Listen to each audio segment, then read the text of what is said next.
Hello મિત્રો, રામ રામ સીતારામ, જય માતાજી। વહેલી સવારે બ્લોગ સ્ટાર્ટ કર્યો। અત્યારે વાગ્યા સવારના 9 અને અમે હેડ્યા છીએ ખેતરમાં। જો કે આજે જવાનું નવા ઘાસનું ઓપનિંગ કરવા માટે। તો લેહડો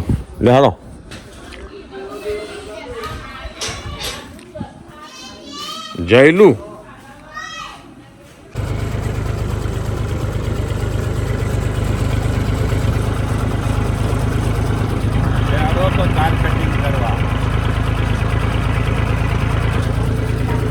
આ તો નવા ઘાસનું મુહૂર્ત કરવાનું।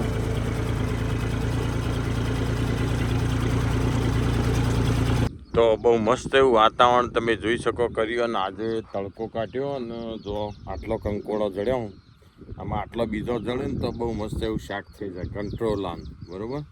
તો જો આ વેલો રહ્યો, આમ ફટાફટ ખોળી કાઢીએ, જો થઈ જાય તો શાક આજે બની જાય બહુ મસ્ત એવું।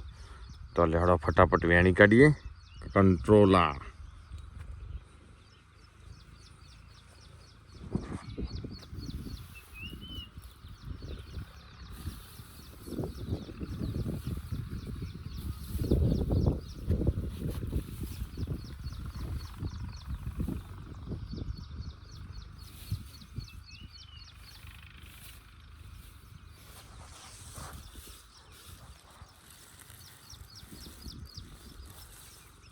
તો જો આજ તો ઘાસ વાટવાને ચાલુ કર્યું, પેલું પાછળ જો નવીન ગાન, પણ એમાં જીવાત છે ખાસી બધી, પત્તોના નેચર બહુ પુષ્કળ પ્રમાણમાં જીવાત છે બરાબર।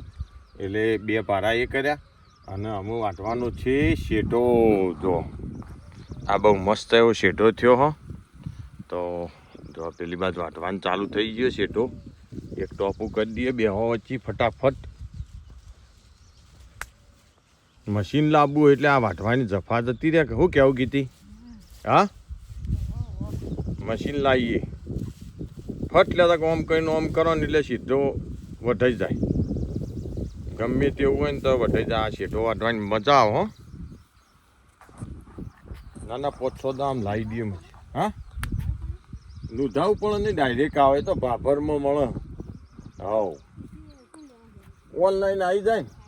હાવ ઓમ સીધું ઓમ કહીને ઓમ કરો એટલે પાથરો, ઓમ કરો એટલે પાથરો, 5 મિનિટમાં તો ભારો થઈ જાય। આ હાથ ગહવા ના પડ્યું। આમ બધું નવું ટેકનોલોજી આવે જાય, દાળો જાય કોટા ને બધું આવી જાય। પછી કોટા ચો જુદા કાઢે મશીન એ પછી કોટા તમારે પાછળ કાઢ્યા જવાના, વાપર્યું? હું વાઢ્યા જાઉં ને તમારે કોટા કાઢ્યા જવાના। યા હા ખરું લેહડો બુસકાવાનું ચાલુ કરીએ શેઢો।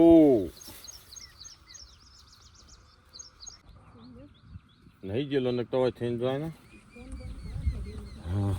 તો અમારું યુટ્યુબમાં જો $100 થાય ને તાણે ખાતામાં પડે પૈસા બરાબર। એટલે બીજા બધા લોકોને તો ઘણી ઇન્કમ આવતી હોય યુટ્યુબમાં, પણ અમારે શીખત શું કારણે કોઈ ખબર પડતી નહીં। અમારે $100 4 મહિને થાય, 3 મહિના તો ખરા મિનિમમ। એ આજે એક ખોટું કહેવાય યુટ્યુબનું। ફેસબુકના ઘોડામાં ફેસબુકમાં જેમ $25 થાય ને એટલે તમારા ખાતામાં મહિનામાં પડી જાય બરાબર। એ રીતે જો યુટ્યુબનું હોય ને તો સારું, કે $25 કે $30 જેટલા થાય એટલા તમને ખાતામાં આલી દેતો હોય સારું। આ $100 તો મોટા લોકોને થાય ને, નાના લોકોને તો થાય નહીં જલ્દી, એટલે 2-3 મહિના રાહ જોવી પડે। શું કહેવું તમારું? ઠેડ આટલાથી વાટવાનું ચાલુ કર્યું તું તે શેક પેણો સુધી વાટ્યું, તાણે આટલી પોટલી થઈ।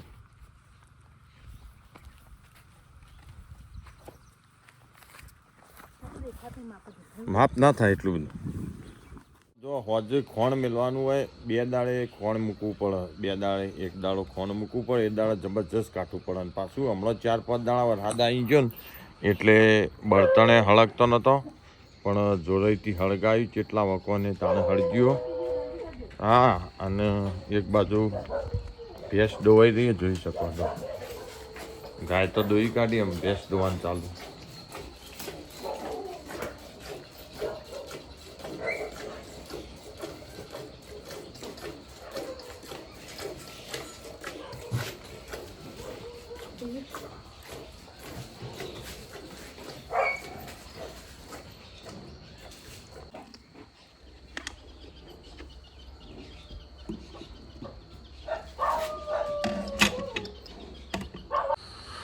અને હોજ વેળાએ ગામડાની અંદર વિડીયો શૂટ નહીં થઈ શકતો 5 વાગ્યા પછી, કારણ કેવું 5 વાગ્યા પછી ગામમાં બધા લાઉડ સ્પીકર ચાલુ થઈ જાય, જે આપણા દેવી દેવતાઓના મંદિરો ઉપર બધેલો આરતીઓ થતી હોય, રમાપીર બાપાની આરતી થતી હોય, ચામુંડા માતાજીની થતી હોય, ગામમાં અનેકવિધ મંદિરો હોય, મંદિરો ઉપર લાઉડ સ્પીકર હોય એટલે ચાલુ થઈ જાય. એટલે એવું સીધો અમે બ્લોગ શૂટ કરતા અંદર અવાજ આવે ને તરત જ કોપીરાઇટ આવી જાય, બરાબર. એટલે આખો વિડીયો અમારો ઉડાડી મેળવો પડે.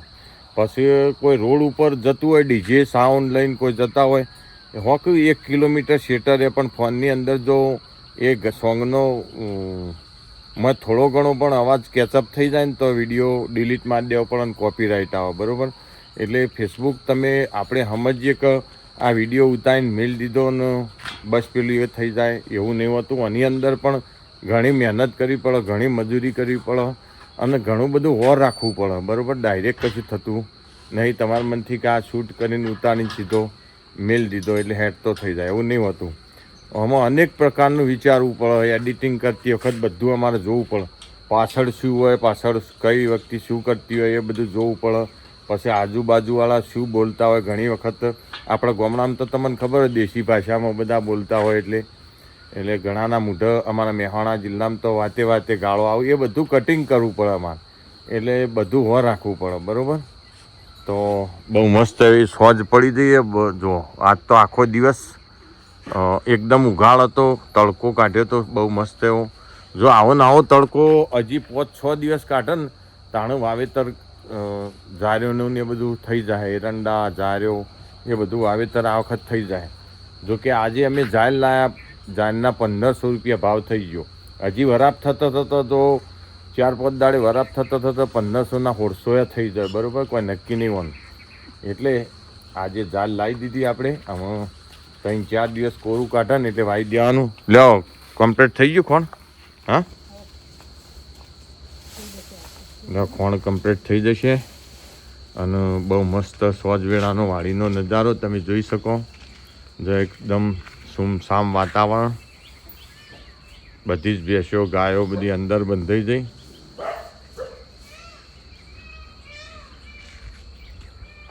અને અમારા વરસાદ આવે ને ત્યારના ડોન ઉપર રહી બધા ધાબા ઉપર.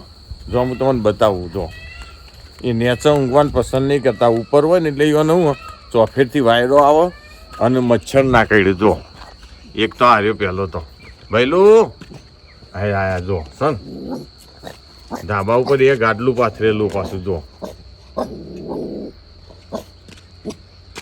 જમું છે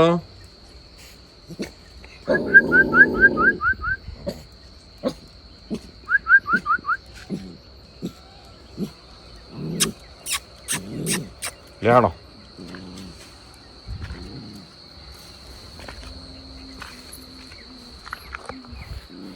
તો જય માતાજી. ફરીથી નવા બ્લોગમાં મળીશું. ત્યાં સુધી બધાને જય માતાજી, બરાબર.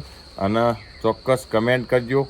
જો નવા જોઈન્ટ થયા હોય તો કયા કયા ગામના હોય તમે ચોક્કસ કમેન્ટમાં લખજો, એટલે અમને ખબર પડે કે ઘણા બધાના મેસેજ આવું. પણ ઘણા લોકોને અમે ઓળખતા હોઈએ, બરાબર. ઘણા લોકો નહીં પણ ઓળખતા, એટલે તમે મેસેજમાં તમારા ગામનું નામ લખો ને તો અમે ઓળખવાનું પડે, બરાબર.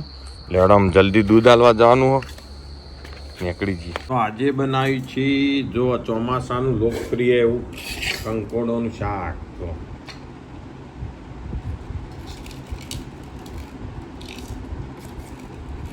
તો ઘણા સમયથી કંકોડોનું શાક ખાવાની ઈચ્છા થઈ હતી, કારણ કે સિઝનમાં એક વખત બનાવી નહોતું. આજે પહેલી વખત છે કંકોડોનું શાક. જો કે બજારમાં લોટ મળતો હોય, પણ એવું જે પથરાવ ડુંગર ભોખરાવ બાજુનો આવું ને એ કડવો હોય વધારે, અને એમાં ટેસ્ટ એટલો બધો હોય ના. અને આપણા ગામડામાં હોય ને એનો ટેસ્ટ વધારે હોય, એટલે સિટીમાં બધો મિક્સ આવતો હોય. અને અરે અમારા જે ખરો ને એ ઓર્ગેનિક, જે આપણો જાતે વેણેલો, એટલે આનો આખો ટેસ્ટ આખો જુદો જ આવે.